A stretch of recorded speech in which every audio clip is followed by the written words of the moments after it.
Crime of time part एक time traveller की रोमांचक, खतरनाक और भावनात्मक यात्रा।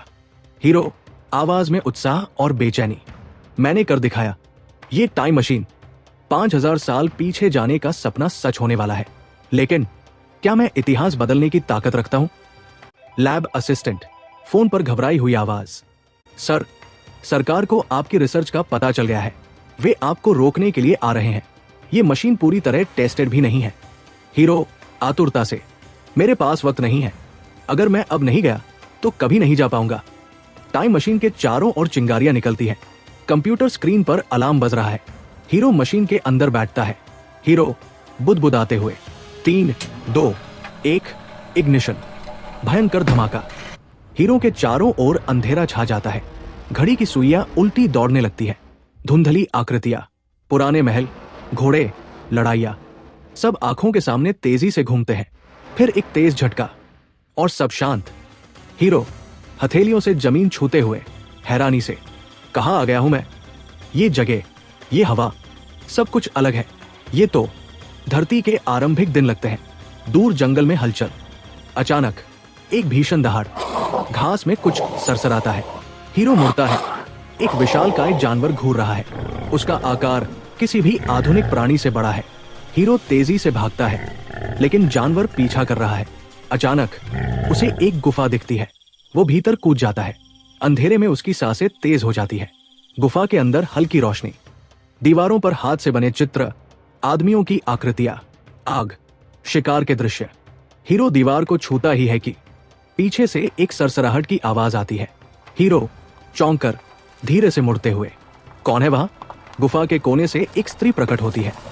सख्त निगाहें, हाथ में एक भाला। उसके कपड़े जानवरों की खाल से बने हैं। चेहरा राख और मिट्टी से सजा हुआ। वो हीरो की ओर भाला तान देती है। हीरोइन गंभीर स्वर में, तुम कौन हो? ये हमारी भूमि है। हीरो हाथ उठाते हुए, रुको, मैं दुश्मन नहीं हूं। मैं तुम्हारी दुनिया से नहीं हूं। वो संदेह से हीरो को देखती है, लेकिन भाला नीचे नहीं करती। उसकी आंखों में सवाल है, जैसे वो उसकी सच्चाई को परखने की कोशिश कर रही हो। रात को गुफा के अंदर आग जल रही है। हीरो और स्त्री आमने सामने बैठे हैं। हीरो उसके हाव भाव पढ़ने की कोशिश कर रहा है।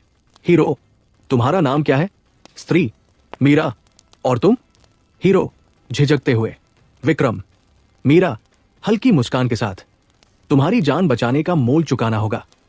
कल सुबह शिकार में मेरी मदद करोगे। हीरो थोड़ा असहज महसूस करता है, लेकिन हामी भरता है। उसे नहीं पता कि ये एक नई दोस्ती की शुरुआत है या किसी खतरे का आगाज। सुबह के समय जंगल में हलचल।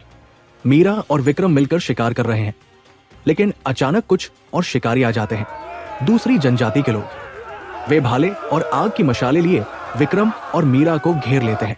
मीरा घबरा जाती है, लेकिन विक्रम को एक आइडिया आता है। हीरो अपनी जेब से पिस्तौल निकालते हुए, मेरे पास एक हथियार है, लेकिन मैं इसका इस्तेमाल नहीं करना चाहता। जनजाति के लोग विक्रम की ओर बढ़ते हैं। कोई रास्ता नहीं बचता।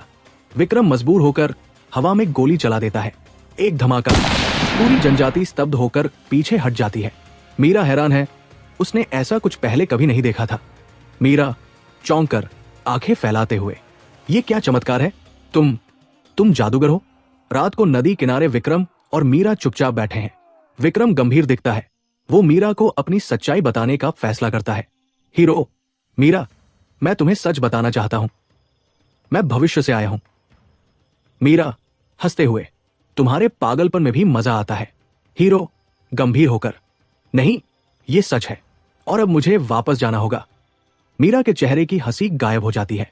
उसकी आंखों में दर्द है। वो कुछ नहीं कहती, बस दूर देखती है। टाइम मशीन फिर से एक्टिवेट होती है। हवा में हलचल, बिजली की चमक, तूफान। विक्रम मशीन में जाने की तैयारी करता है, लेकिन मीरा वही खड़ी है, आंखों में आंसू लिए। विक्रम पीछे मुड़कर देखता है। एक आखिरी बार। मीरा धीमे स्वर में, जाओ विक्रम, अपनी दुनिया को बचाओ। विक्रम मीरा को गले लगाता है, फिर मशीन चालू करता है और गायब हो जाता है। मीरा वही खड़ी रहती है। उसकी आंखों में आंसू चमक रहे हैं। हवा में विक्रम की यादें तैर रही हैं। विक्रम की लैब में हलचल। मशीन धुआं छोड़ रही है। विक्रम जमीन पर गिरा है, घायल। वो धीरे से आंखें खोलता है, चारों तरफ देखता है। वो वापस आ चुका है, लेकिन उसके दिल में कुछ छूट गया है। टेबल पर मीरा की बनाई हुई छोटी सी हार रखी है। विक्रम उसे उठाता है, अपनी मुट्ठी में कसता है। उसकी आंखों में दर्द झलकता है।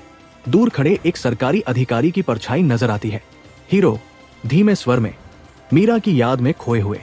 हम दो अलग दुनियाओं के थे, लेकिन क्या ये कहानी यही खत्म होती है? क्या विक्रम वापस लौटेगा?